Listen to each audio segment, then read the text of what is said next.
Hello everyone. This video will be about phosphates and phosphate testing in particular with Hanna Instruments 713 phosphate checker.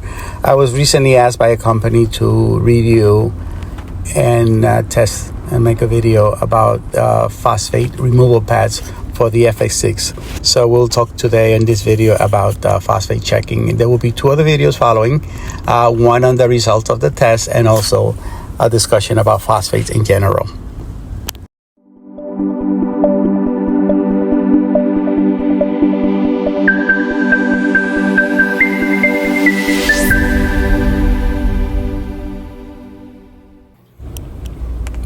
Okay, this is the Hanna Instrument 713 or HI 713.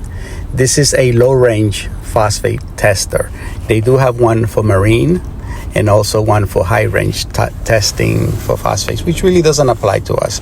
This is the reagent that is used. Just make sure that if you do use this unit or you order the HI for Hanna Instrument 713, the -25 is just the amount of packets in that particular box.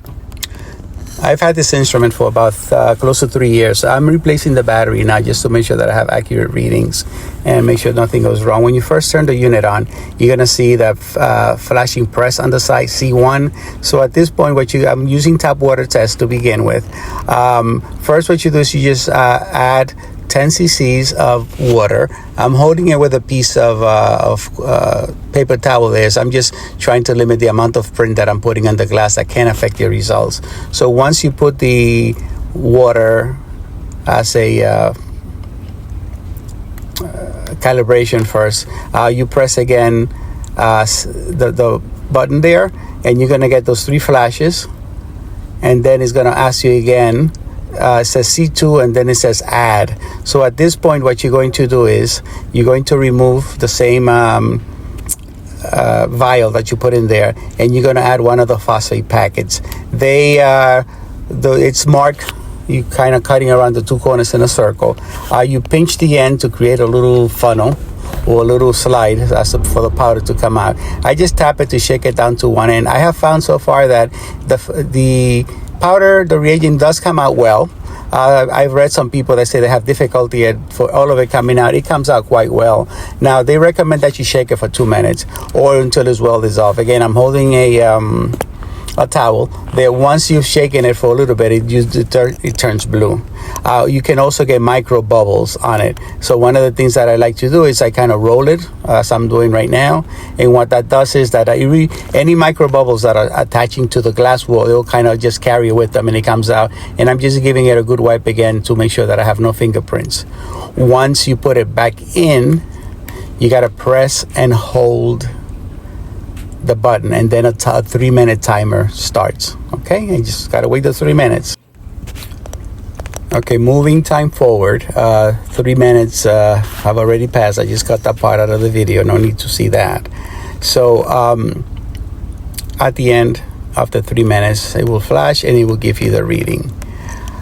1.99. That's my tap water. Generally, phosphates in an aquarium should be between 0.5 to 1 parts per million. This phosphate checker range is from, I think, about 0 to about 2.5 phosphate reading. I'm going to test one of the tanks now. I am planning to use a 60-gallon it's a community tank with Odessa barbs, some different type of tetras, and it's a heavily stocked tank, which I tend to feed kind of heavy twice a day. So again, going through the calibration process of the device as we continue to the process of testing for this other tank. Phosphate is a very important ion, electrically charged particle, very essential to life and many vital functions to our animals and to plants. So checking and keeping a level is very important. So the phosphate, as it goes through the phosphate check, as it gets through the last part of it, you notice that the total level here is 250. Now that is the max that this unit, the HI 713, will read from 0 to 250. So there's no way of knowing unless I get a high range tester to find out what it is beyond 250. So we know that it is well above the normal where a phosphate level should be. We're looking at the 60-gallon tank right now, which is going to be the test subject for this one.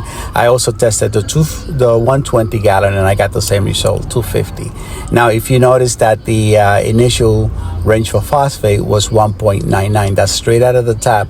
That is, I found that New York City water actually add phosphates to bind lead and copper in the pipes, which can have negative effects to your health. So they actually add phosphates to the water. So it's very important, your source of your water, if it's from a well, that may be different, but it's important to check your source, your phosphate. If you have an issue, check your phosphate in your area. So the other videos are gonna deal with discussions of phosphates in general, and then the actual test of the phosphate removal pad.